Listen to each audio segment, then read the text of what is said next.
Yeah, you know what? I thought there were some pitches that were questionable. But that's baseball, and I still think that we had opportunities. We left 16 guys on base, and we got to take advantage of the opportunities we had. What do you make of your at-bats as far as taking advantage of the opportunities? You know what? I thought that we might have tried to do a little bit too much, and sometimes you got to put the baseball in play. But obviously they're going out there trying to get guys out as well. So lately we've been doing well situationally, and just today's one of those days. But when you look at 16 runners left on base, some situational opportunities that we didn't cash in, and the bullpen did a great job in trying to log 9 innings, and throughout this series, they had to log a lot of innings, and so it's a tough one. You can't put this on the bullpen, but how much did you hope to be able to stay away from Hatcher because of workload?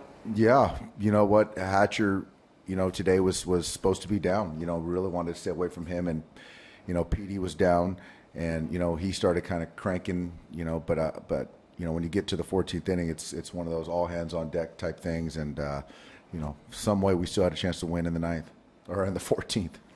Do you even remember Norris's start? Yeah. Bud, 5 innings, gave up that 0-2 homer to Trumbo.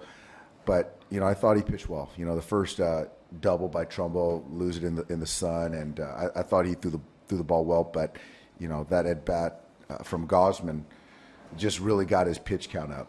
And so I think that for him maybe cost him an extra inning. Using Maeda as the pitch runner instead of Taylor, that was just if you needed Taylor for evaluator. Yeah. We have a 4-man bench, and you still need Taylor's bats. You can't use all your players. So I think that you get a faster player in Maeda, and then when you put Yasmani in the game, then you keep him in there because they have more righties out of their pen. So you want the left-handed bat in there and Yasmani. But I think in that situation you can't.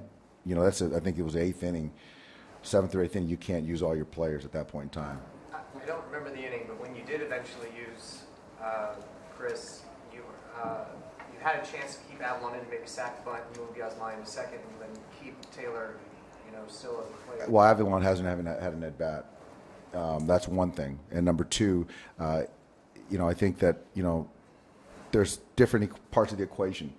The book says you can bunt, but you still have to have a guy that can get to second base. And so when you're conceding a guy who an out and has to be a perfect bunt for a guy who can't run, it's not a smart play. And even if he does get second base, it's still going to take probably 2 hits or a ball in the gap to score him. So it's just one of those things that you have to look at all factors. And Machado's a Gold Glover. Chris Davis is a very good defender with a good arm, and Despaigne is a good defender. So then now you're looking at percentage in your options. So that's what made sense to me.